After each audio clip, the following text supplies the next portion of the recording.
G'day guys, in today's video I've got a Samsung Galaxy Tab A7 and I've been installing a whole bunch of games for an elderly customer and the games aren't simply showing up. I go to all apps and nothing's showing up. I was able to get 2048 to show up.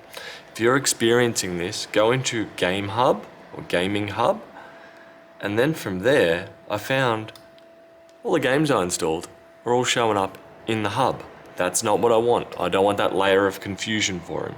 So from there I should be able to go to the three dots, go into settings. From settings I should be able to go show game apps in Game Hub only.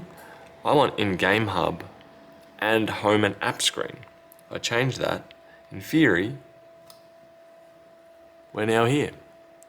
Granted, we're not showing up on the home screen, but I can just quickly add them there. But we're now here. So they're actually showing up as they're installed. Whole bunch of games. From here I should just be able to press and hold and go add to home, and there we go.